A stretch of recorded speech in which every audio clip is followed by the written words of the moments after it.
Hey everyone, Pesmori here and welcome to Staffer Case. Yep, that is the name. Your car is quite cramped. Well, this is annoying. There's a mountain of paperwork in here, so I've only got this tiny space crammed up against the window. We're on the move a lot, so I tend to keep all our case files in the car. But then one day, I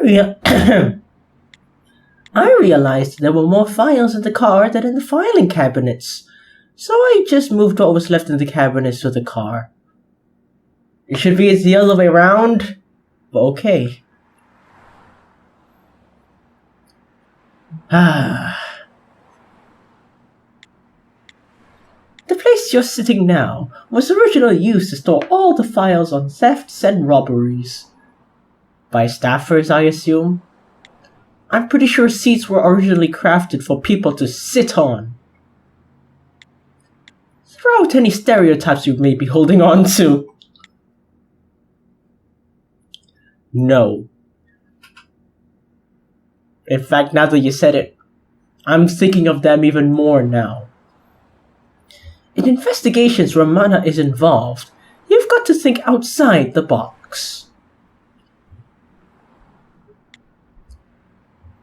That's a lovely turn of phrase, but as it doesn't do much to convince me on this issue. More importantly, we haven't filled you in on the details of the case we're investigating yet, have we? The file should be close by.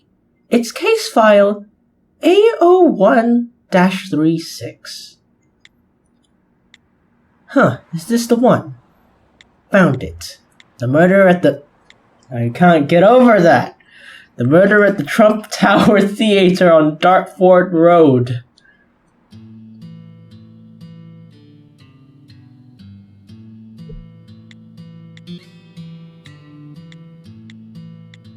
Dang, this goes nicely.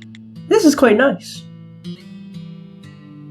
Like I said, acoustic guitars, pianos, violins, top 3 favorite instruments of all time. Probably because of Final Fantasy VII Crisis Core, but I digress.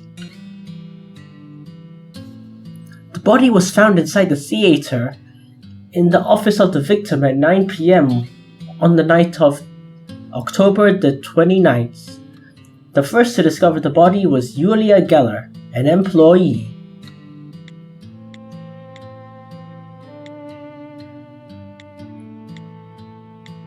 The victim's name was Gene Henry Houdin. He was the ringleader of the circus located at Trump Tower. Stop saying that. I can't get over it. And the owner of the small theater within said building. Just say said building from now on, please. The cause of death was due to a blow to the back of the head. The force of a single blow was enough to shatter his skull. Besides the victim, there were only 3 other people able to gain entry into his office at Trump Tower, the scene of the crime. The police named all 3 as suspects before beginning their investigation. All the employees of Trump Tower were staffers, and they have been using their skills during the circus performances. Thanks to that, it didn't take long to figure out whose skills might be. Whose those skills might be. There's the clown, Julia Geller, with her telekinesis. Then there's the magician, Frederick Vernon, gifted with the skill of flames.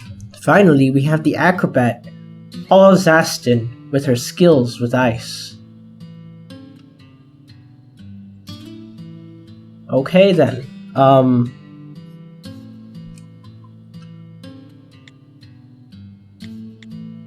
as the first to discover the body, Julia Geller became the prime suspect, but it's difficult to pin the crime on her. That's because the murder weapon was never found? No suspect was leaving the scene of the crime, yet they weren't able to find anything resembling the murder weapon within the theater. On inspecting the body of the deceased, there's no question that the murder weapon was large and heavy. It would normally be impossible to hide such a weapon. It was then made clear that one of the staffers used the skill to carry out the murder. That's when the police classified this a phenomena, and this case was handed over to the Manor Affairs Division.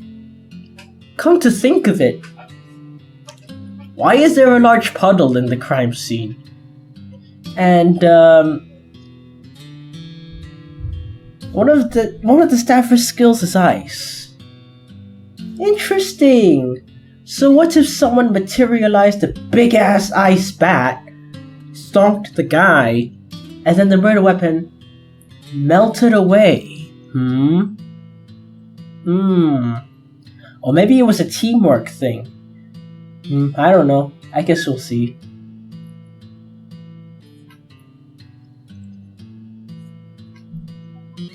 A disappearing murder weapon. Finding that may be the key to solving this crime. If you're done reading up on everything, get ready to go. We're almost there. Seems like Thena and Brian beat us here, seeing as their car is already parked. I ordered them to secure the suspects and prepare them for questioning. Note, you come with me to the crime scene. I need you to help me until those two get done with their job. Alrighty then. It begins. My first investigation with the Manor Affairs Division. A phenomena. A seemingly impossible incident involving the supernatural. Yet there exists clear rules that these supernatural's powers and events must follow. Everything's documented. I can't forget that.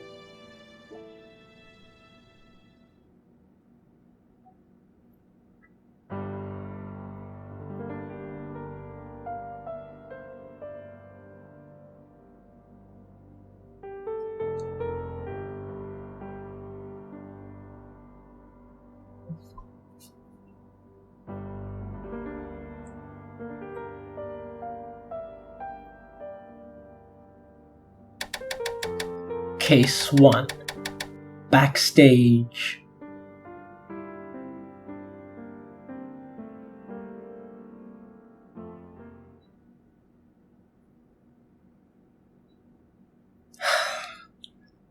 Oh boy.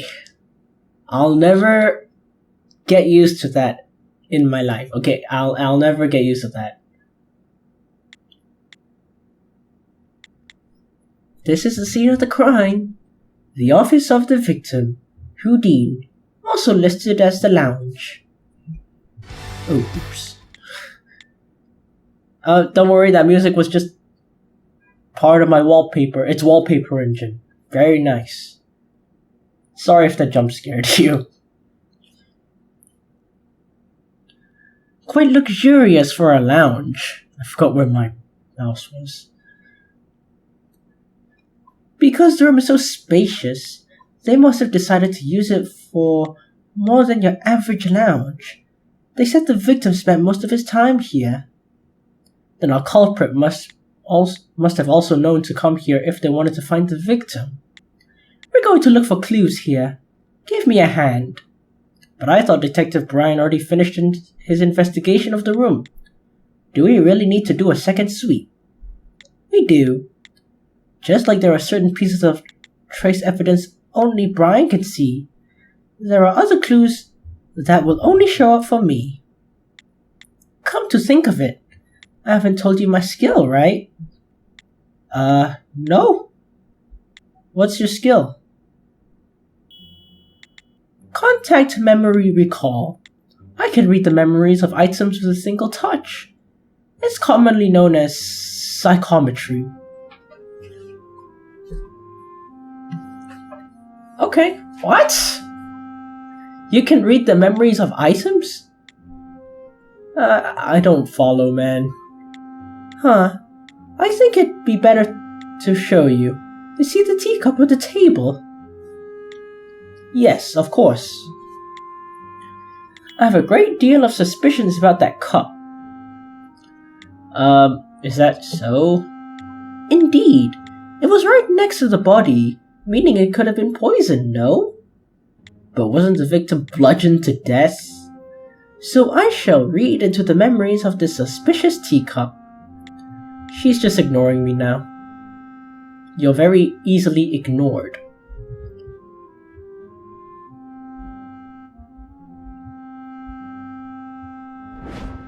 Wait, what? Good. I've read them. You're already done? You used your skill? What?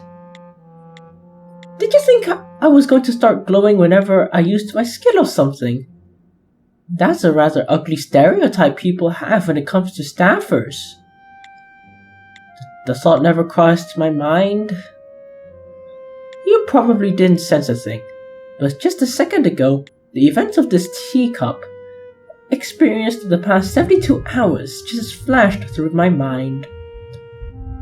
And out of all the events of the 72 hours, one or two memorable events remained planted in my brain. Memorable events?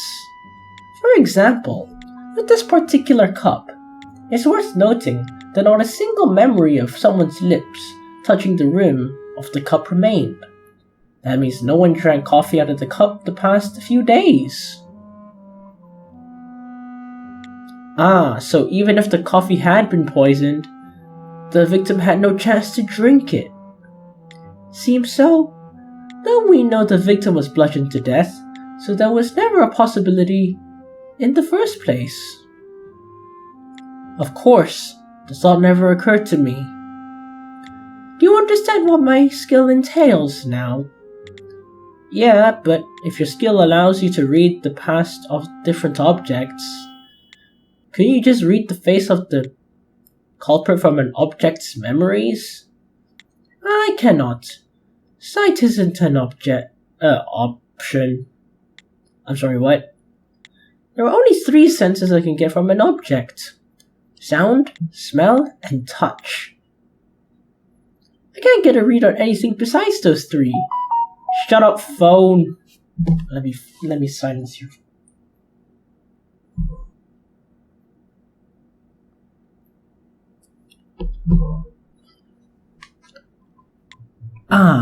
Put more simply, the cup doesn't have eyes. It's sort of like that. The cup doesn't have ears, a nose, or nerves either. Since there's no visual information, the past I can siphon off is rather fragmented, yet what I can read helps out the investigation a great deal. When Lady Luck shows her beautiful face, I can even hear the voice of the culprit. In those cases, I bet you can find the criminal in a heartbeat. We can. Not bad, huh? So, shall we begin our investigation? I'll read the memories that remain in this room. You listen to my explanations, take notes of the parts you think are important, and fashion them into a document. Use this. It's called a memory survey. So this is the document recording the past memories left at the scene of the crime. There's a limit to the information we'll be able to glean from the past, yet this document will allow us to see the whole incident from a new perspective. Well then, let's begin. To find the information that will be the most useful to us, the important thing will be selecting which objects to survey. Tell me which objects scattered around the scene of the crime you'd like me to investigate.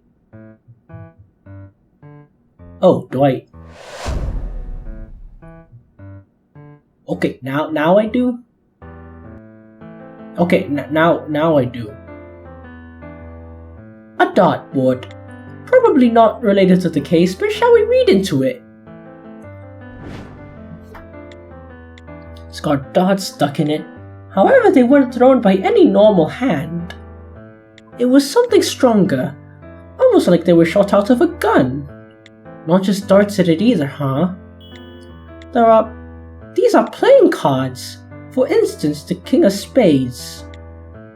How did he get playing cards stuck in a dartboard? Well, magicians can throw cards like they're weapons. At least that's the image I'm getting at. I'm getting. I'm not seeing that, so don't go framing it out quite yet. Okay, the chair. That's the chair the victim was sitting in. I'll read into it. I hear a man snoring. It's quite loud. As the snoring continues, I feel a large impact. Then the snoring stops. That's the memory of the time the victim was murdered. Seems that way. Our murderer must have been aiming to take him out when he was sleeping. Could you tell me about the time the memory was from? I cannot.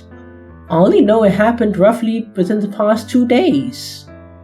Surprisingly, these are quite inconvenient supernatural abilities. What's your tongue? Sorry. I mean, do you like activate the power, or do you just touch something and then see the memories? Or was it like that at first until you could control it? Like, oh man. And does it apply to living things too? Like, what if you shake someone's hand and then you see the memories of the hand, or you feel, hear, smell the memory of the hand for the past 3 days? I don't know, man.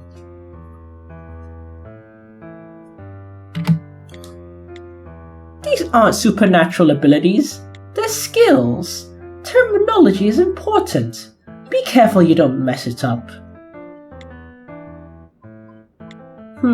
Right. As for the time of the crime, Brian's trace photo will be much more helpful than whatever I can give you. Shall we ask him to look into it later on?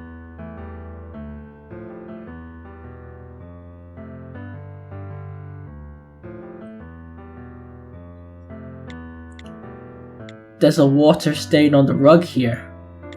At the very least, we can tell it's not blood. Shall I get into it? It feels hot, then slowly the moisture spreads.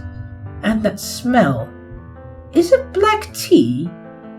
After the liquid pooled, someone crossed through it. Thinking back to the footprints and the trace photo, that must have been Julia Geller. I don't smell anything, so was the sergeant catching a smell from the past? After smelling the black tea from the memory, I suddenly feel like having a cup myself. Would you make me some later, note? I don't know how my tea would taste. I'm not much for tea. Are you being serious? Yeah, I prefer coffee. That's because you haven't tried a cup of genuinely scrumptious black tea. Okay, Uncle Iroh, okay. I'd rather save the money on that genuinely scrumptious tea and buy a cup of genuinely scrumptious coffee instead. You have no intentions of changing your mind on this, have you? Nope. I mean, maybe. Well then, the next time we meet, you may find we are enemies. Over tea? Okay, maybe your ancestor is Iroh. Or maybe you are Iroh, disguised as a cute anime girl. For some reason. Is it really that important to you?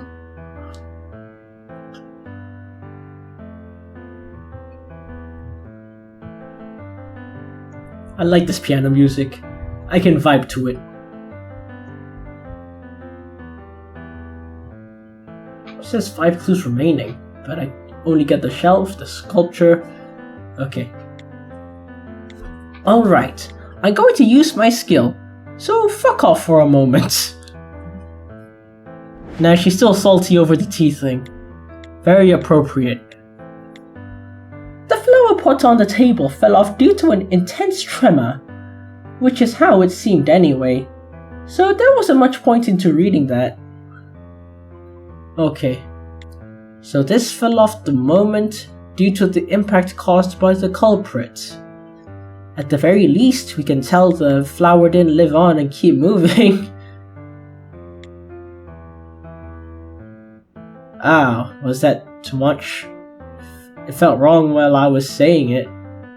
No, you're actually right on the mark.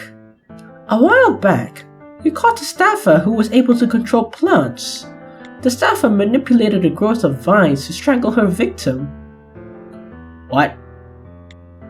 Can't even tell a silly joke in this city? You can, just not on the job. Related to murder. What is art exactly? 3/4 of the word fart. And about 3/5 of the word earth.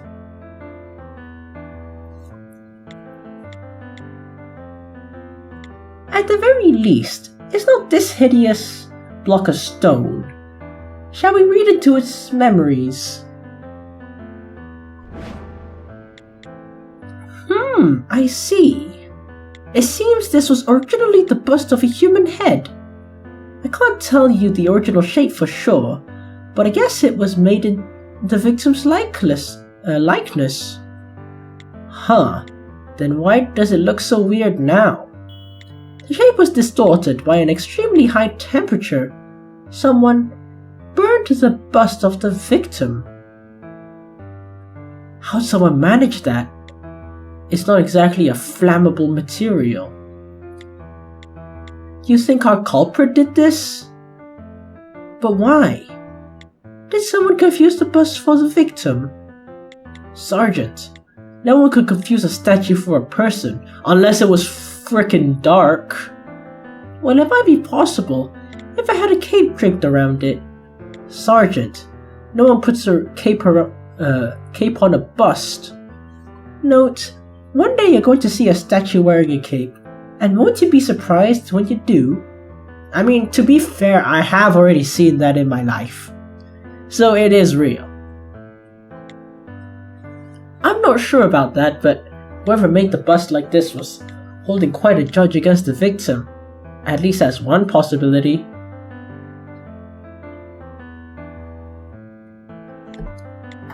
I see quite a number of books that look quite difficult to comprehend. I bet there's a whole lot you need to know to run a theater. The victim sure was an outstanding person. You want me to read into it and see if that's the truth? That's not right. Huh? I read into the memory of the bookshelf, but I can feel no changes. How far back into the memories can you go again? As for specific memories, 3 days. But if I'm skimming the surface, about a month.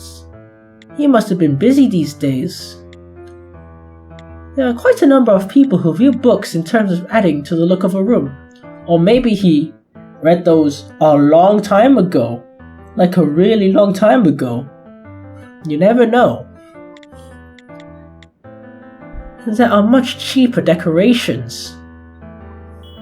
1 second. There is one that's been moved recently. Which book? Poker for Pushovers. Intermediate level. Don't need to look into that one. What, did you?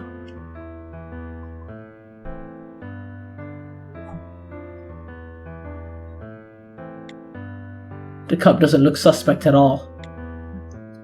It suffered all manner of disgrace, but at the end of that suffering, its integrity was confirmed untainted. Miss Julia Geller was the one who brought this when she first came on scene, correct? Seems likely. I don't think she was lying when she said she was bringing him the coffee the moment she discovered the body. The problem is the earlier 7:30 visit. Why did Geller visit the scene of the crime before bringing him coffee? And why hide the truth from us? Did say we shouldn't point the finger at Miss Geller for this, but I can't help but be suspicious. With how things stand now, the person most likely to have committed the crime is still Geller, unless we find some other possibility. The blame will most likely fall on her in the end. Oh, okay. So should I read into this feather? I hear the death cries of a bird, as if it's being ripped apart, the sound of a blade digging into flesh. This feather was dropped with a flap of its wing. That this feather was dropped from a living bird? Ooh. Since this is a theatre used for a circus, I imagine it came from a pigeon used for the show. Speaking of which, a dead pigeon was found during the search of a murder weapon. This feather is probably from that pigeon. The feathers probably stuck to the body of whoever killed that pigeon, then fell off whoever said person visited the scene of the crime. At least that's a fair assumption. So you think whoever killed the pigeon is our murderer? Why would they kill a pigeon? Target practice? Probably. Having a live pigeon on your person could interfere with carrying out a crime. But a pigeon won't exactly bark like a dog or anything, so the culprit... Did they really have to kill it? Oh no. London pigeons bark. Is that a joke, or is that real? I can't tell anymore. I thought you were joking at first, but since this city has supernaturally gifted people in it, I feel like you might be telling the truth. Of course I'm joking.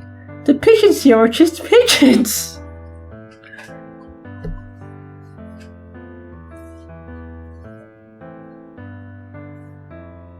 What is real anymore? I don't get it. Although I'm not sure if creature pigeons can bark. Creature? More like fantastical jargon. The fact that Sergeant throws all this jargon around like the words are commonplace is quite disconcerting. Concerning.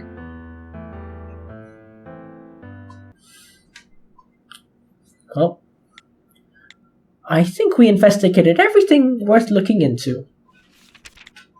You took a proper record of everything. This is a top-notch memory survey. I think we found some oddities, but nothing with any clear connection to our case. I hope not. Don't be too disappointed. Give it some time, then you'll start to see the meaning behind the clues we just uncovered. Still, I feel like we're missing something. Isn't there something that stands out to you, Sergeant? Well, if I had to pick one thing, maybe the ceiling. The ceiling. What about it? Ah. You see, if you look carefully, there's blood on the ceiling. When we find blood on the ceiling, more often it means the victim and the assailant got into a physical altercation. The blood splatter usually comes off the backswing of an already bodied weapon. But in this case, the victim was killed with a single blow, no? We found no signs of a struggle on the corpse. Precisely. Which is why that blood splatter feels out of place. I think we need a ladder for that. Okay, I'd love to get up there and read its memory, but that would be no easy feat. Maybe it's because this is a theater, but the ceiling is about 5 meters up. If there's blood on the ceiling... Pandy! Yulia Geller is getting ready for questioning. Would you like to get started? Was that Detective Sina? Aha, her voice is coming from me. Huh? What do you mean her voice is coming from you? Is this English lingo, or is this just dumbassery? I don't get it. So, it's It's literal. So a walkie-talkie?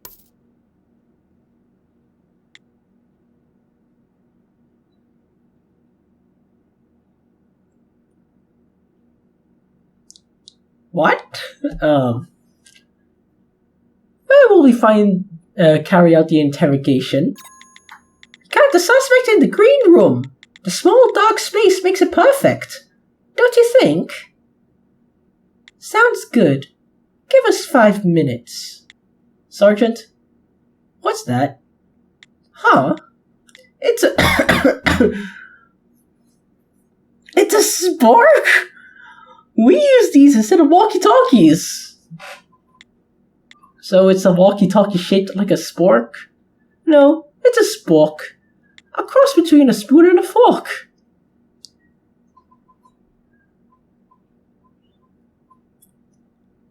Am I high? Maybe I'm high.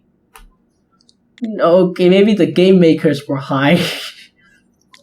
I know that much, but why is Cena's voice coming from a fucking spork?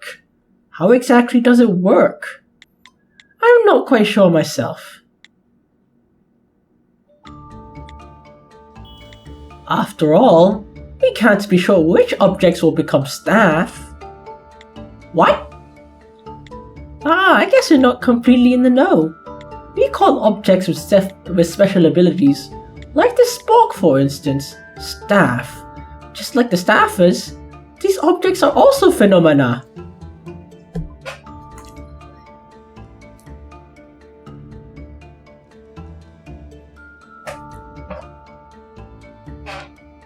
What?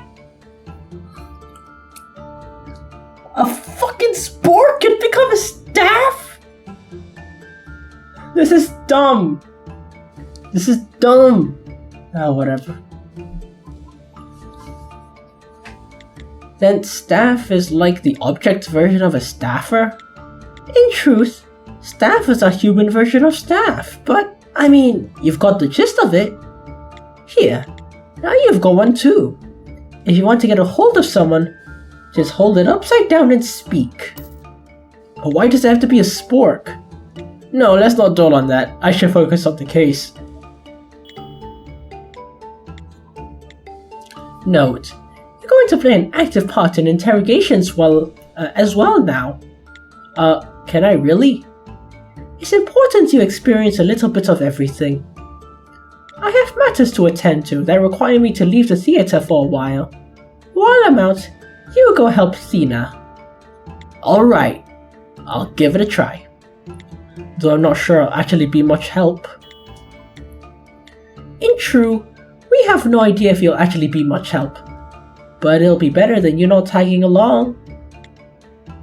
I don't think I'll be zero help though. You think so? Then I'll be looking forward to what you can do. Not too much though. Well, that sure does make me want to get something done. Detective Cena said the suspects should be in the green room, right?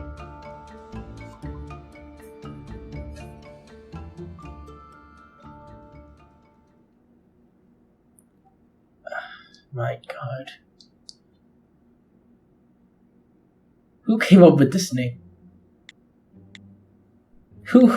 Okay. Who came up with the name? Why did they choose this name? It exists! It exists! And it's weird! Welcome to the world of interrogations! It's rather admirable you dragged yourself all this way to help, Note. I guess the Note nickname is catching on. In the beginning, it was my job to decide on nicknames within the Man Affairs division, but this time, it looks like Pandy beat me to it. Speaking of the whole Pandy thing, you're talking about Sergeant Pandoria Redfins, right? I'm not sure how appropriate it is to call the supervisor by a nickname. A nickname is part of one's identity.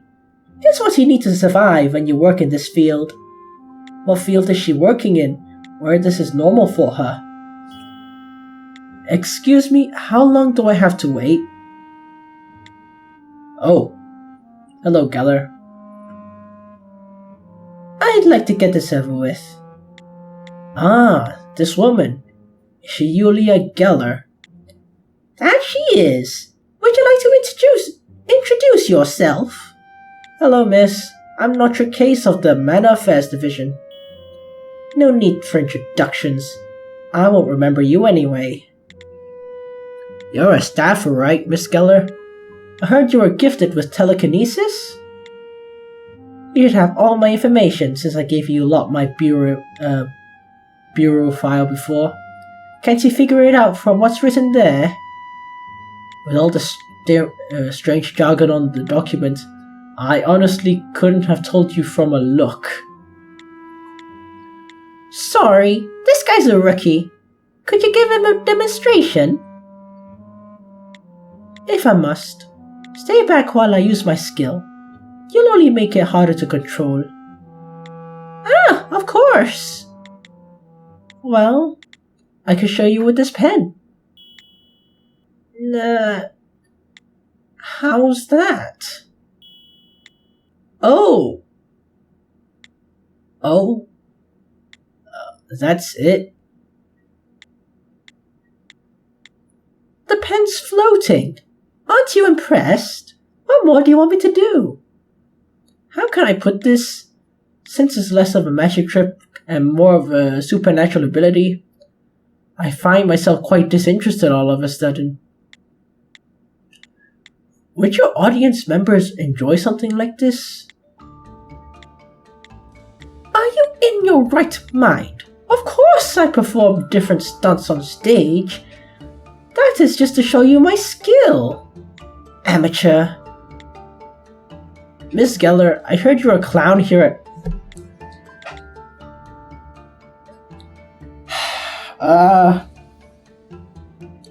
Trump Tower? But your personality doesn't seem all that cheerful. You can't be cheerful 24/7, man. I obviously put on a cheery act when I'm on the stage, but do you expect a clown to act so ludicrously in real life? Chumps like you who can't distinguish fiction from reality are the reason Vladimir Nabokov caught so much heat. I have no idea that is. I have no idea who that is. Sorry, Mr. Nabokov.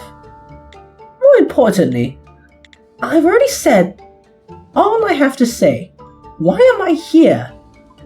Just to suffer? Miss Geller, you're here because of Notia. Huh? We're about to conclude you were our culprit, but Note voiced his objections. Yeah, he saved your ass. Show a little more grateful. Be a bit more grateful, bitch. In fact, Note's the whole reason you're getting a second chance. However, you should really think carefully about what you say from that one, alright? Alright. Right up against the table, please. Okay. Hey, Note. Huh? It's good to be polite and all, but now's not the time. A detective shouldn't be looked down upon. Understand? Yeah, I understand. I mean, not that you've got the most polite way of speaking ever.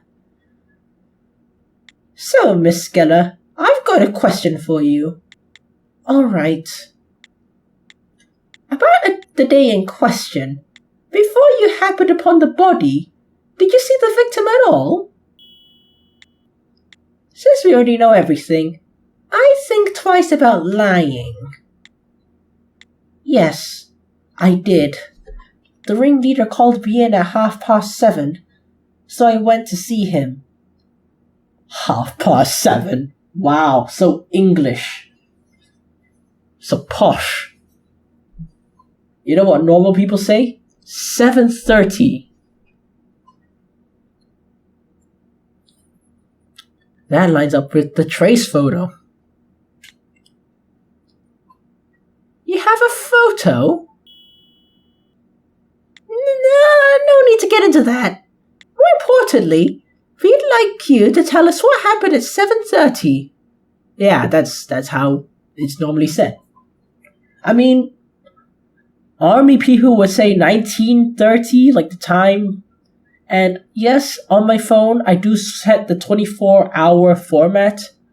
But that is because one time I set my alarm at 6:30. And instead of putting AM, I put PM by accident. So to avoid that, I just put 24-hour format. It happens too much. So, I got detention that day.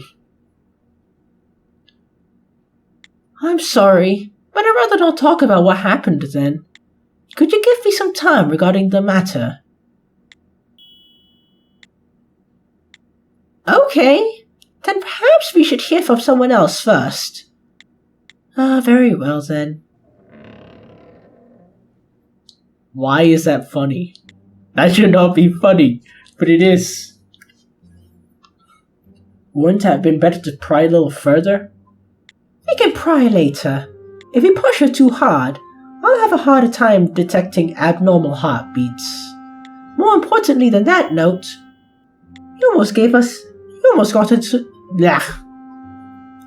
Note, you almost got us into a heap of trouble, you know. Huh? The fact that we use our skills on suspects is strictly confidential. If they were aware of our skills, they could think of ways to counter them. Sorry, didn't think about that. Seriously, I haven't figured out if you're a genius or a dunce. Watch your mouth, okay? If one of the suspects caught word... Excuse me? So that's when I said it. Would you rather eat that if it tasted like ice cream, or ice cream if it tasted like that? I mean, I'd rather eat that if it tasted like ice cream, to answer the question. If you're going to change the subject, couldn't you pick a better topic? That sounds kinda gross. That's all I could think of in the heat of the moment. I have something to say. Before, I feel like I started a bit harsh. With everything going on, I've been a bit touchy and, thank you for the second chance, Detective Notrick Case. That's all I wanted to say.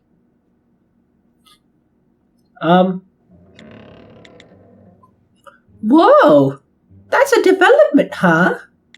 She just thought that would be a bad idea. She just thought it wouldn't be a bad idea getting in close with a detective. Still, she heard you. She even remembered your name notes. True. You can see the spork icon right there. It's a bit funny. Weird, but funny. And the text is a bit distorted. Or, it has the shadow effect to give the look of distortion. Okay. Why am I sounding British now? Will this game affect my accent permanently? Dang, as if the high COE prices wasn't punishment enough. Now I have to sound British? Horrendous. It's quite nice to hear honest gratitude. After all, we don't hear it often. Detective Brian? Again with the spork? So you bring in the suspects? Indeed. Most of them are waiting outside. Great! Lead them in one at a time. Let's start with the bloke. Magician Frederick Vernon, at your service. Whoa! There's a hairstyle you could spot in a crowd. You could lose your soul in a hand of cards to hair like that. Is that an insult? Hair like what exactly? Note, Have you not seen his bureau file? Bureau file? Here it is. Have a look. Radial ignition. Wait. Maybe it was a tag team effort. Yeah, radial ignition, yeah. Able to use in oxygen-free environments. Boy. Ignition means he can light fires, right? And does this mean it radiates outward from a central point? Simple enough. Seems like something you men would enjoy. I'm just glad it's easier to understand than indiscernible object manipulation. Most of my magic act makes use of this skill. Things like setting fire to targets and the like. I'd love to show you, but that may be difficult due to the risk of starting a fire. That's quite alright. There are those skillful enough to fool us about their skills, making it necessary to check them out. But since you troop members here at Trump Tower use your skills during your performances, pulling the wool over our eyes is impossible. Still, could you really call using a skill a magic trick? Magic normally relies on illusions. Even if I did my magic without using my skill, do you think anyone would believe it was a trick? This city is filled with staffers. I decided that instead of trying my hardest to conceal my powers and be called a fraud, I'd openly show them. Thankfully, the response was satisfactory. Plus, there's something romantic about a man who can shoot fire out of his hands. What, do you find it hot?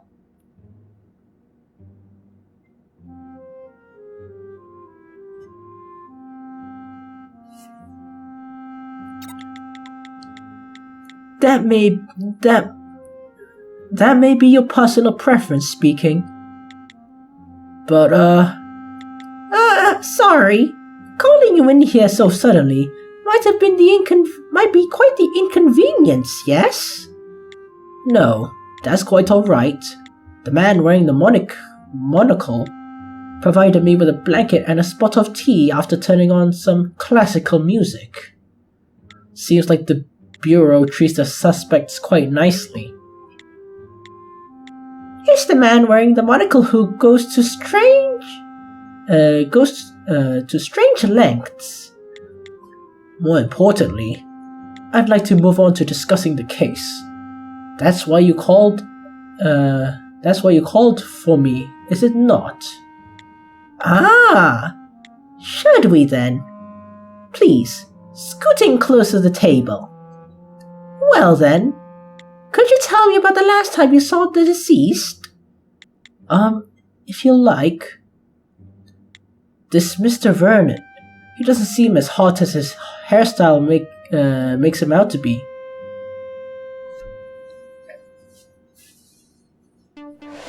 Speech review.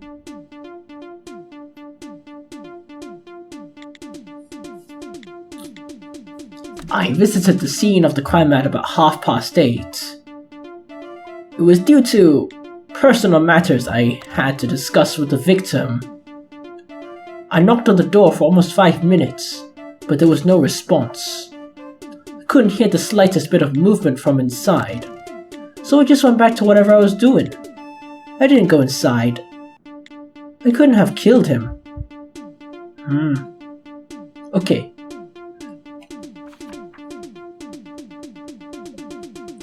Besides, there were no hard feelings between him and I. That's all I know.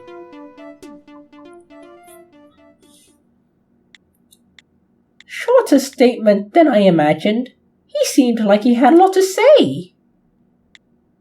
Well, that's why you shouldn't judge based on appearances. No. With hair like that, you should be ending every sentence with fire Or at the very least, he could add in some passion. So ridiculously rude is almost admirable.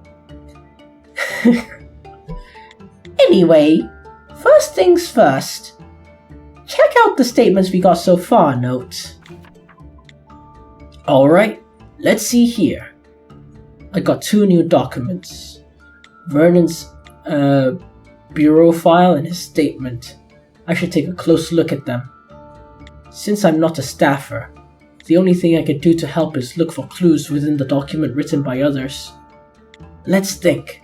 If I can't find something worth noting and pointed out, I might just be able to find another clue.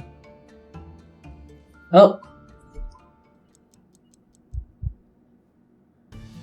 Okay then. What do I do?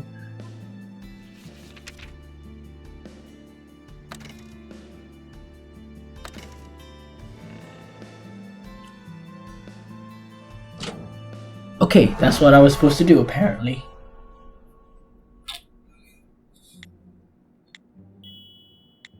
In Mr. Vernon's statement, there's a blatant lie. A lie? Take another look at the witness statement. Don't you notice anything strange? Ah, you're right. I detected an abnormal heartbeat during the last line of his statement. Mr. Vernon is more calm than his appearance would have us believe, but even though he wasn't talking about death, you detected an abnormal heartbeat, meaning he was lying. Wow, not even familiar with all the new terms, but you're already figuring it out faster than Tina using her skill. Stupendous. The false part of the statement is, besides, there were no hard feelings between him and I, right? In other words, Mr. Vernon did have a problem with the deceased, huh? That's right! Should we get another statement regarding that part then? Is there a problem? Mr. Vernon, you said there were no hard feelings between you and the victim, right? Yes, that's right. Ahem. I'm sure you know the difficulties that may arise if you find out you're lying to us. I have no idea what you're talking about. The ringleader and I weren't exactly friends, but there was no friction between us. Heh. It's not going to work. He's going to keep dodging us to the bitter end. What? You're calling it quits there? You know that's an obvious lie. But there's no use! If he finds out about my skill, he'll refuse to tell us anything. In cases like this, it's best to find something he can't talk his way out of. Something he can't talk his way out of. You've got to present undeniable evidence to the suspect. Evidence that provides the statement was a lie. Evidence that proves the statement was a lie. Things aren't all that bad yet. We can't get another statement, but we know which part is a lie. All we have to do is find a clue that contradicts the first statement. So, do we have evidence of a fight between our victim and Vernon? Proof that Mr. Vernon's statement is false. In other words, we have to find a clue that Mr. Vernon was on bad terms with the victim, right? Then if I can connect the clue with the false part of his statement, I can bring Mr. Vernon's lie to light. I should look through the documents we've uncovered thus far. Maybe there's a clue that will tell us about the sort of relationship Mr. Vernon had with the deceased. Well, okay then.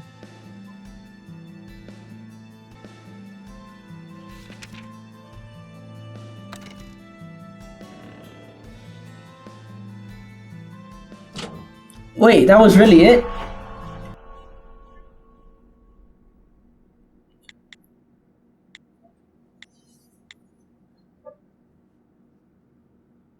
Detective Sina, did you happen to see the odd decoration adorning the scene of the crime? I think I saw it. Are you talking about the work of art only the people in the know could appreciate? Work of art? Where's there such a work? You don't know? It's displayed right next to the bookshelf. Of course Mr. Vernon doesn't know.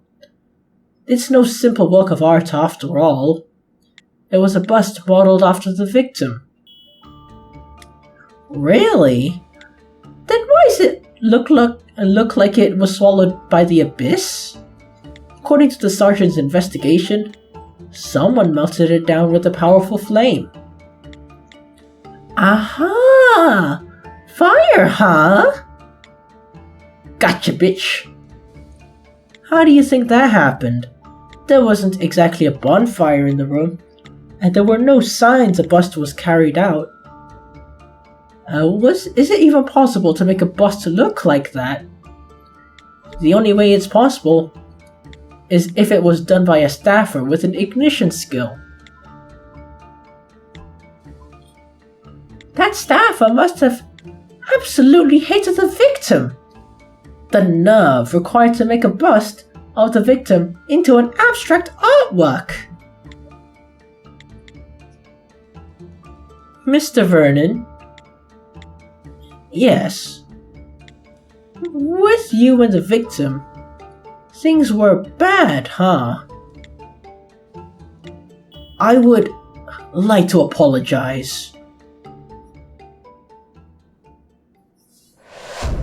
Yeah.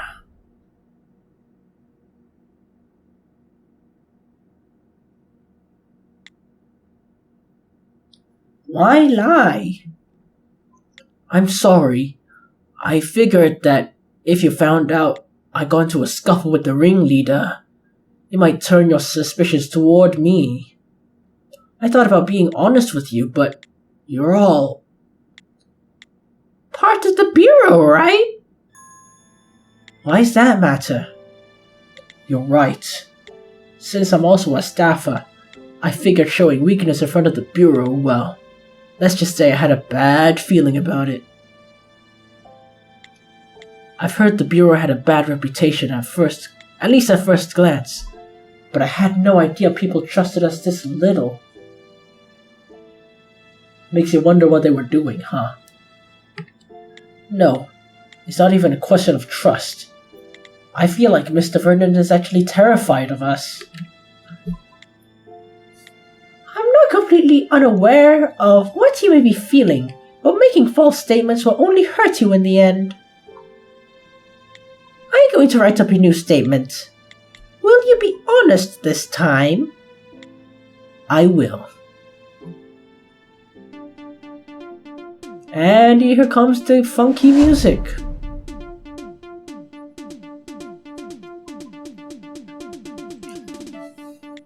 No one could have gotten along with that man. He never had the greatest personality, but has only gotten worse these past few days. I'm aware he's amassed quite the gambling debt, so I'd wager that's probably the reason. He was crossing the line with how much slander he threw our way, and Geller got the lion's share. The only thing he could do was jump high, so he asked a whole lot from the rest of us. We ended up getting into a yelling match 2 days before the incident. Nothing good was said, so I kept it secret from the others. That's when I got angry and burned the sculpture. Even now, I think I went too far. That's why I went to apologize to him the day of the incident. Is that all I'll get out of him?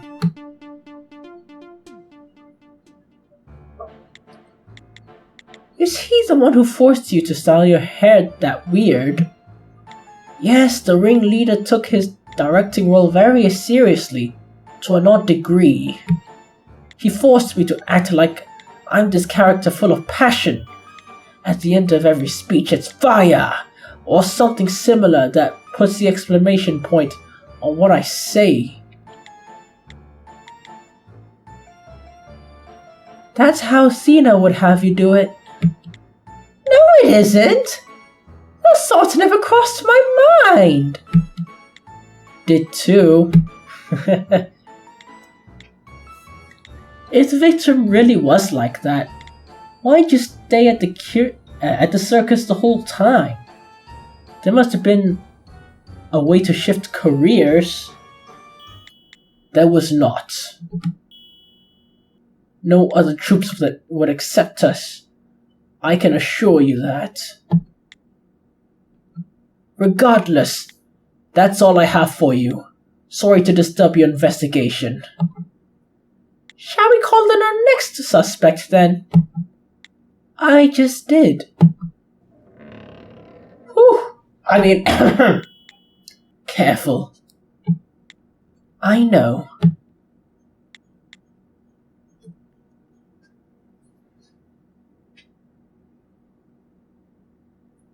Damn. Okay.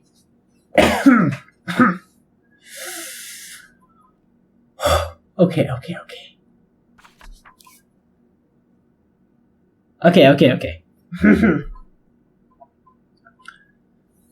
So you must be Miss Oz Aston. Indeed, Oz Aston, Trump Tower's resident acrobat. Here's her bureau file. Have a look. Ah, thanks. She's the least dangerous out of all of them, huh? From what I can see on your case file, Miss Aston, your skill is chain ice formation. Ice formation. That'll be freezing water into ice. But what's the chain part about? The range of my skill is less than a single centimeter, and I can really only use it when I come into contact with water. However, once I use my skill a single time, it sets off a chain reaction, forming an ice block up to 5 meters. So if you merely touch the surface of a pool of water, you can freeze up to a 5-meter radius? Yes, and I've shown that ability up on stage before. However, I'm not able to freeze any liquid. My catalyst, the only liquid I'm able to freeze, is purified water. I see. I get the general idea of her skill now. However, Miss Aston, unlike the previous two, actually has a catalyst on her bureau file. I should probably keep that in mind. Now that we're done with introductions, shall we get to the main show? The main show, huh? This woman is just as straightforward as Mr. Vernon. Alright, let's get to it then. Before you begin your testimony, would you mind scooting up close to the table for me? Of course. After all, I'm quite the cool character.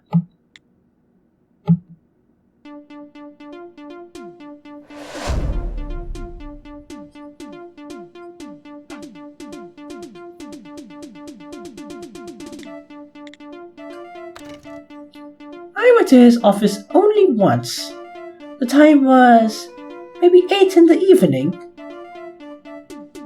However, I didn't step inside. When I stopped by, the ringleader was asleep.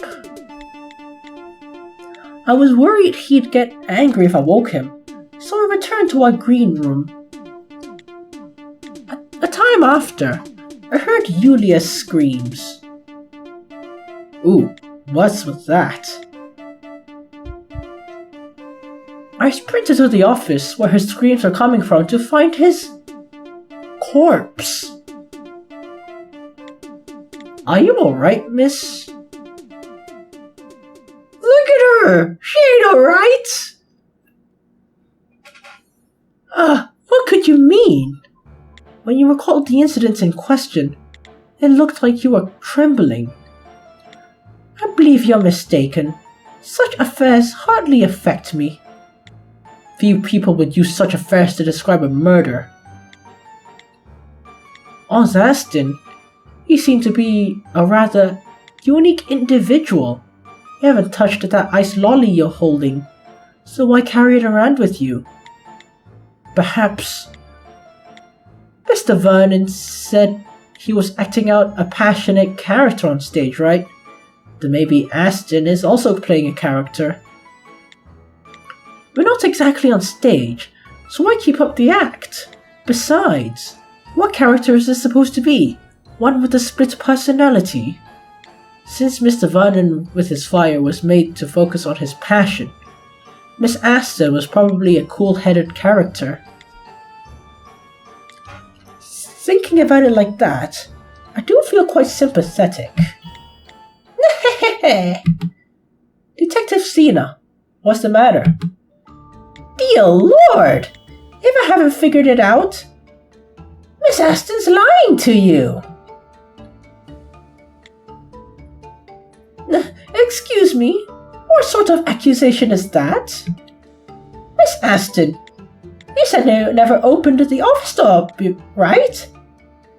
Then how could you know the victim was sleeping? Well, there's a perfectly good explanation for that. The explanation is that you're the culprit. You snuck in while he was sleeping and killed the man. She must have lied about not opening the door. Oh, damn. And she got the gun too. Blat, bitch. Okay.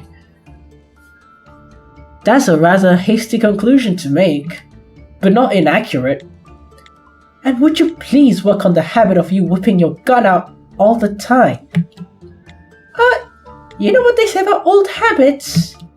Detective Cena's logic. It seems sound at first, but is that true? Are there any clues that contradict her hypothesis?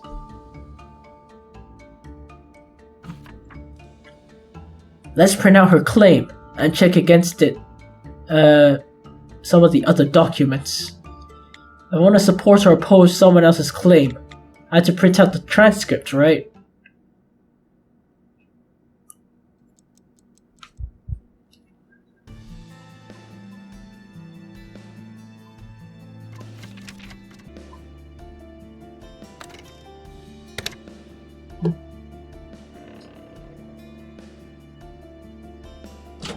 Oh, really? That was it? Okay.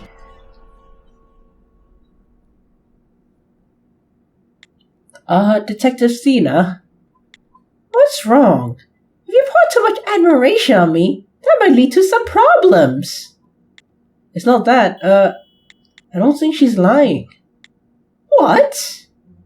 The parts of Miss Aston's statement about not opening the door, she wasn't lying. Huh? Why do you say that? Please have a look at the witness statements we just wrote out. When she said she didn't open the door, you didn't detect any sort of abnormal heartbeat. Ah! Indeed. If your claim was true, Detective, you should have detected some abnormality in her heart rate when she got to that part of the statement. Alright! Then what happened? How did Aston know the victim was sleeping? The reason Miss Aston knew the victim was sleeping, maybe it's because... Oh boy, okay.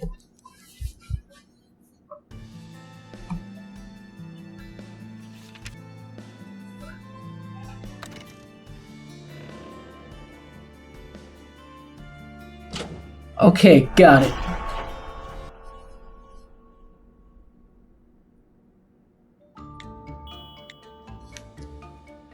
Of course!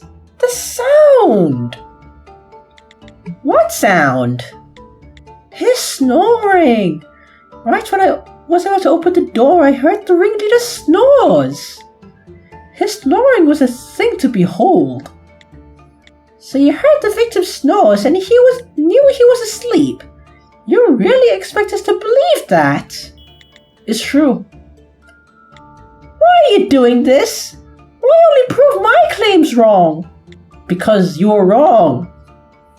What am I supposed to say to that? When the sergeant... Hush, hush, dumbass. When the sergeant read the memory of the chair on the scene of the crime, She said she heard snoring. The snoring only stopped after there was a dull thud. The victim was snoring right up to the moment he was killed. Then I could see no logic that leads any sort of falsehood in her statements. Congratulations, Note! You passed the last test. That was no test. Could we just say it was? Fine.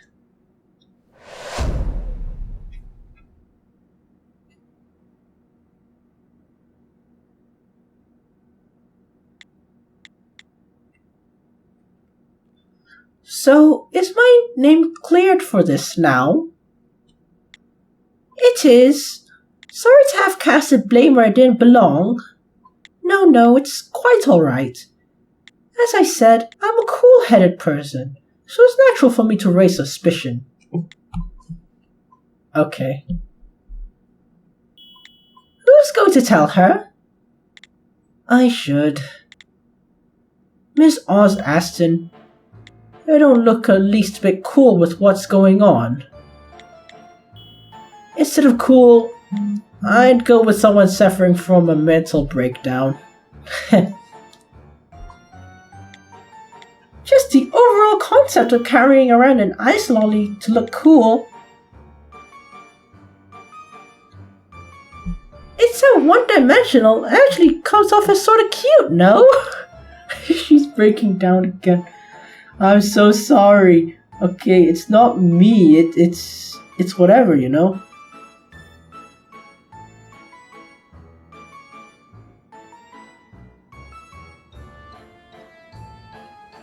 How could you?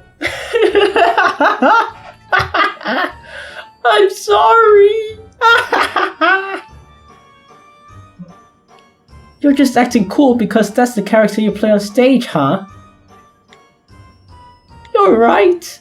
When the ringleader first saw my skills, he said, "So you can control ice, huh? Let's make you the Ice Queen." He said I had to change my personality, my attire, even the temperature of the green room to match the chill. This guy is insane, huh? I'm not the most skilled actress, so I try my hardest to keep the cool attitude. But it seems like it's no use. I do believe we need to find out more about the victim, Miss Jean Henry Houdin. Could you give a statement about what sort of person Houdin was and what your opinions were of him? I'd like you to specifically focus on the role he forced upon you. I read that wrong. Whatever. Okay, I'll try.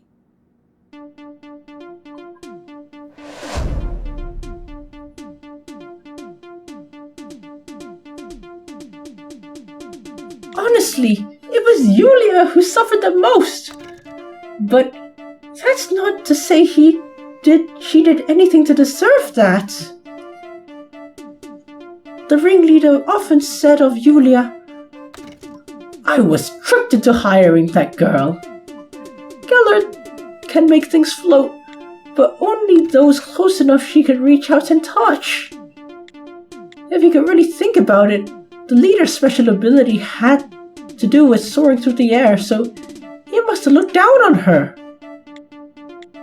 Also, he always envied Vernon for being most popular and tried to throw a spanner in his act. I guess they got into quite the yelling match a while back too.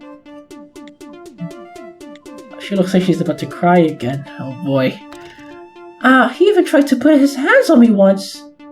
Fortunately, he stopped right before hitting on me. Like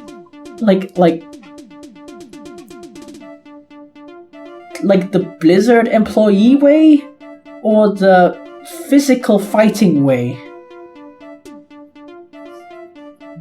By the way, I'm not gonna take that joke back. Do something about it. Why am I saying this? I only have like 30 subs, okay. That's all I can think of right now. Could I leave now?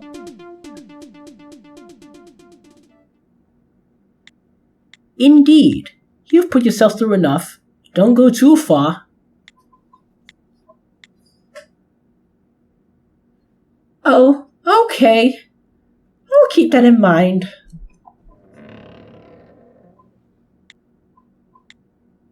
The victim was absolute human filth. Honestly, I find myself thinking, I'm glad he was killed. That's not something a detective should be saying. No one in this world deserves death. No one. No one. Really, no one. You naive bastard. No one.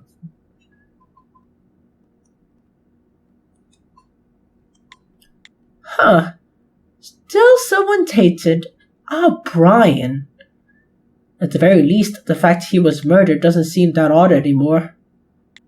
From the statements we collected, I can now see that each of our 3 suspects had a motive for killing the victim. Is there a single person in the world who deserves death? That's an interesting topic, but nothing we should be fretting about now. There's not a single person in this world who can truly hide a murder. That's the only important topic for the likes of us. Sergeant, all finished with the business you had to attend to? That I am. Here, a present. Ooh. What's this?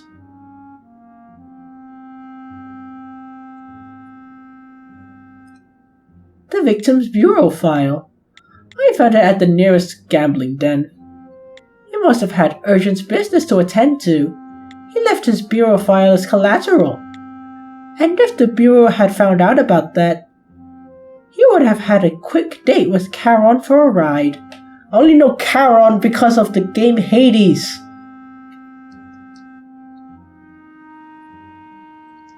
Of all things.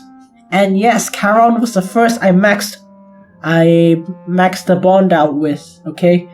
Yes, every nectar I had first went to Charon.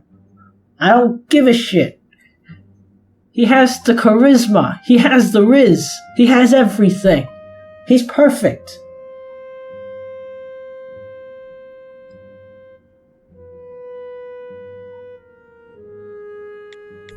I'm not really surprised. I see that Houdin was a confirmed staffer. I guess that was a given, though, since they had said everyone at Trump Tower was a staffer, huh? The victim's skill should have been that he was capable of object propulsion. So he was firing things off? Looks like he was able to fire off objects within range of him like rockets. The victim, like other suspects, made a show of said skills at the circus. But I mean, this bureau file won't be of much use with how things currently stand, so you can ignore that. More importantly, I was listening in on the spork. Have you still not gotten Julia's next statement? We asked her about the visit at 7:30, but she said she wanted to make a statement about that later on. Strange. Aston said she heard the victim snoring at around 8 o'clock. Even if Geller's our culprit, she couldn't have committed the crime at 7:30. Maybe something happened at 7:30 that's difficult for her to talk about. Sounds like you might know something. That's right. Miss Aston's statement just a moment ago gave me a thought. There's a document that spells out exactly what happened during Miss Geller's 30-minute visit to the scene of the crime. The answer's quite obvious when you stop to think about it. Then show us. If you think something bad happened to Geller, show us the information that proves what it was.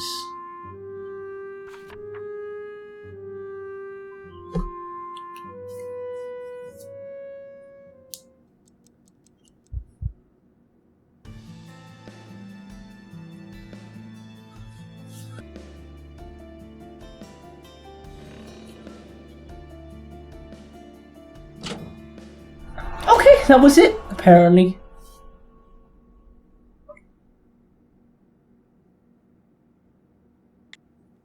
Miss Aston said the victim once almost struck her, correct? That's right. Thankfully, he pulled back, so it remained that he almost struck her. About that, you think it was really almost? Excuse me?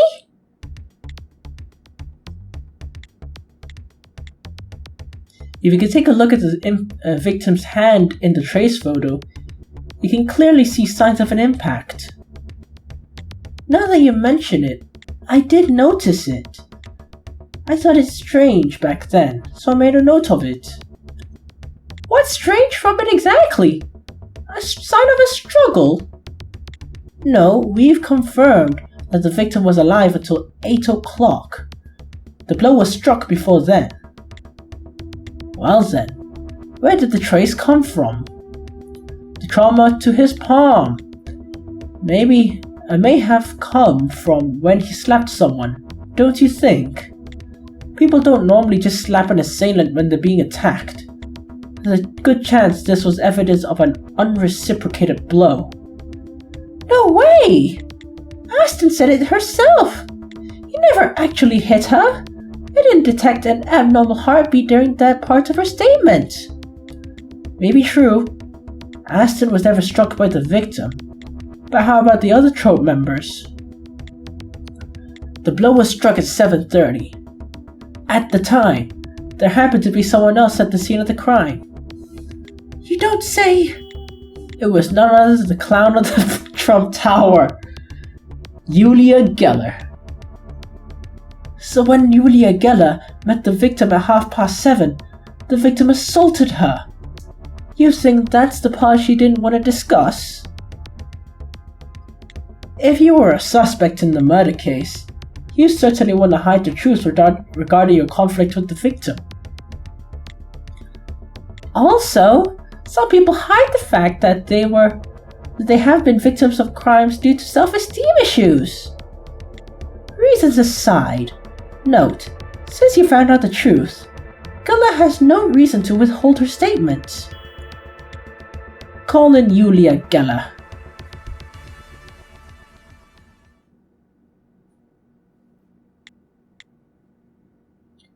What's the matter? Miss Geller, let me be straightforward with you so we don't end up tiring each other out. You entered the scene of the crime at 7:30. Did the victim assault you? How did you find out about that? We have our ways.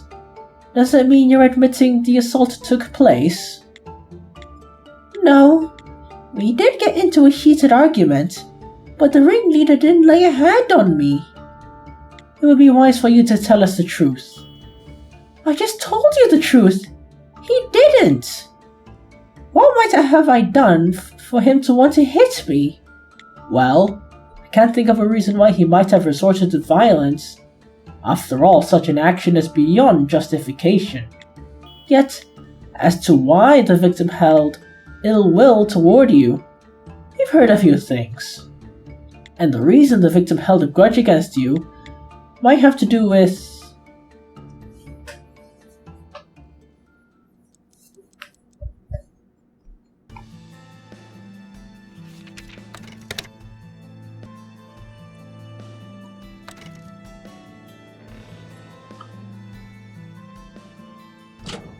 Got it.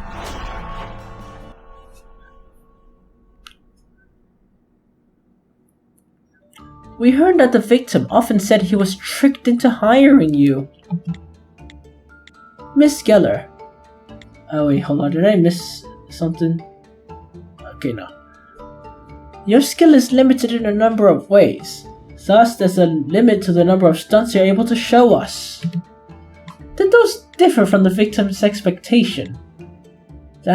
Maybe that's why the victim... He didn't hit me! He didn't! And would the victim of an assault ever say that? She's sticking to her guns. Maybe this is about her pride after all. That must be stifling. Excuse me? You're not performing, yet you still choose to cover half your face. That mask, do you normally wear it around? Miss Geller, would you mind showing us your face? Could we see what's under the mask?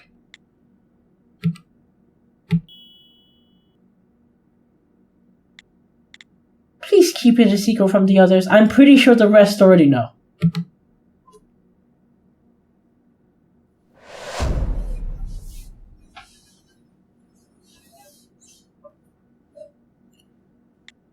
Did the victim give you that bruise?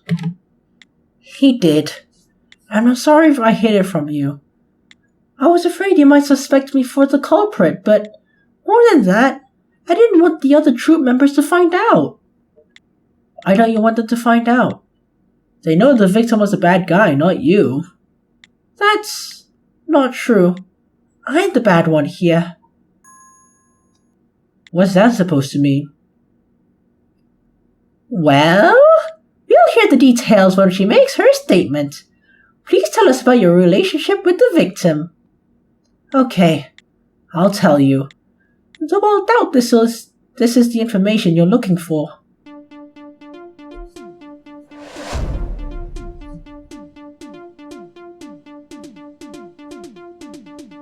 At first, I was making ends meet by holding street performances. That's when I familiarized myself with the stunts I perform on stage these days. Then one day, the ringleader just happened to see those stunts, and he asked me to come perform at Trump Tower.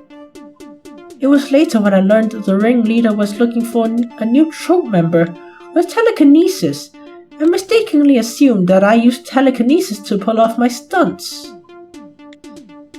It was because of him that I found my way into the circus, but I was unable to manipulate faraway objects like he was hoping.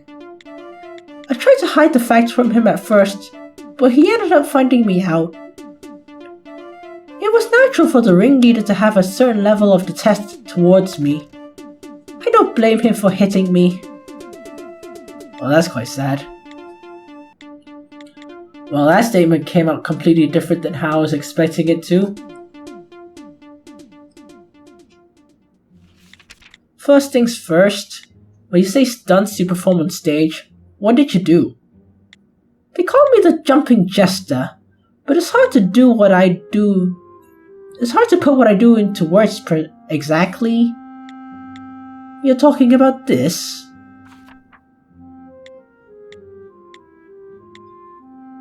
I picked it up near the entrance to the theater, a poster for Trump Tower. So the floating clown up here is you, right, Miss Geller? It is. I jump as high as I can in the air, then I use my skill to stop in mid-air. As I repeat the jump and hover, I can climb higher and higher. Once I'm up there, I put on a show like I'm about to plummet to the ground. It's all about eliciting the best reaction from the audience. It definitely sounds quite complicated. I better take this poster with me and to keep it all fresh in my mind. Also, there's one more detail that concerns me. You say you didn't think much of the victim striking you, right? It's not that I don't think much of it, but I understand why he did it. You understand? Was he prone to using violence with you? I want to ask outright if she's completely serious about what she said, but I'm sure that's the case regardless. After all, there were 0 abnormal heartbeats during her statement. This place, Trump Tower, is the first place where I really belong. Where I feel like I really belong. All the other troop members share the same wound as me. Oh, the same wounds? Even if I were to explain it to you, Detective Case, I hardly think you'd understand. From the moment we are born in the world, every event we staffers go through form a wound we carry with us. understand how and why the ringleader became the person he was. It's the same for everyone in the troupe. I doubt Mr. Vernon or Miss Aston would share her sentiments. Trump Tower is everything to me. Yet I deceived the people here. It only follows I should be punished for my deception. I can't read her heart rate because she's not touching the table. But as a seasoned interrogations expert, I can tell you those aren't the eyes of a liar. I just don't understand. As it turns out, everything that happened at 7:30 was as I expected. However, it's hard to say anything of this counts as progress. Something makes me feel like I only know a bunch of information I don't really care to know. I just hope the new statement we just obtained gives us something to go on during the investigation.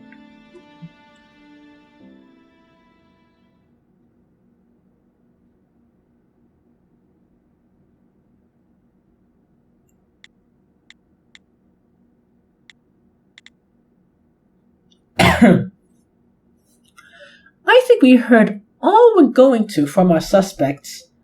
So have you solved any part of this riddle? I'm not sure that neither Mr. Vernon nor Miss Aston stepped foot in our crime scene that day, though they both got all the way up to the door. When you're dealing with staffers, murder from a distance is not out of the question. Just standing in front of the room is enough to raise suspicion. When we really step back and look at it, the problem is we don't know how the victim was murdered. After all, we haven't found a missing murder weapon. But we've got a good deal of clues to go on. It's time we start bouncing ideas off of each other. Even if we start bouncing ideas off of each other, what ideas should we start with? First off, we require a means of identifying a suspect. Brian, you remember the favor I asked? Speaking of that case, I mean, it's note now, right? I have something for you. You really don't need to correct yourself there. Is this another trace photo? Geller, Aston, Vernon, Geller. Square-shaped? What? That's right. It's a photo I took in front of the ringleader's office. In places with a lot of foot traffic, like corridors, it's hard to identify specific footprints, but there weren't many people to stop in front of the door. Because all of our suspects wear gloves, we had no fingerprints, but we were able to identify the footprints from the foot sizes. From that, we can get an estimation of who the victim was on when the victim was killed. You catch on quick. So let's make sure this matches this the information we collected thus far. Okay. First off, we've discussed the set of footprints Julia Geller left at 7:30 more than a few times. These were the first. That's when Geller was assaulted by our victim. Yet, it doesn't seem as though Geller holds any sort of grudge regarding that. As for the next set of prints, at 8 o'clock, Oz Aston swung by the room. According to her statement, she didn't enter the room. However, she did say she heard him snoring, which proves that the statement true through Detective Thena's skills, showing that the victim was alive up to that point. Miss Aston was the last person to witness any sign that the victim was still alive. Frederick Vernon visited the room at 8:45. He testified that he came at 8:30, but it seems he was off by 15 minutes. Vernon said he knocked, but there was no response. Thus, we cannot confirm nor deny whether our victim was still amongst the living at the time. The last set of footprints were made at 9. These were made when Julia Geller came upon the victim. After that, Aston and Vernon reached the scene of the crime, but I decided not to mark the prints since they were not pertinent to the case. There is one other piece of evidence that stood out to me, so I marked it on the photo, but that's a matter for a time later. When we put all the information together, we can estimate the time of death for the victim somewhere between Oz Aston's visit at 8 o'clock with the body to when the body was discovered at 9. Somewhere within that 1 hour window.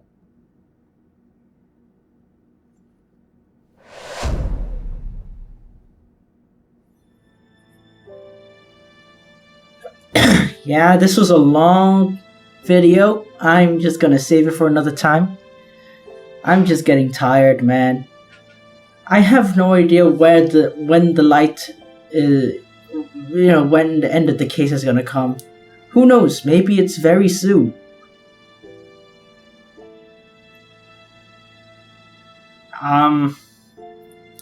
So, what did I think? The music's getting good, you know? The mechanics are opening up. Now we know that the sergeant's power is reading the memories off of things. That's pretty cool. And weird at the same time. I'm very sorry. And, I don't know, the art style of the portraits is growing on me a little. I don't know why. Felt AI generated at first, but I don't know. Maybe it was Aston that made me change my mind, huh? Gotta get more of her later. I mean, nothing. Anyway, not much to say, you know. I don't really have many game theories to spread around, because I said them earlier, right? The weapon could have been made of ice. But that's all I have to say, you know. Because, you know, if you can't find the murder weapon if it's water.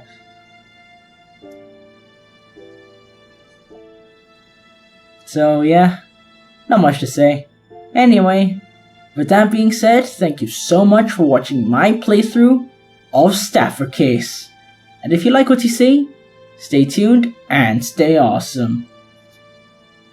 Good night.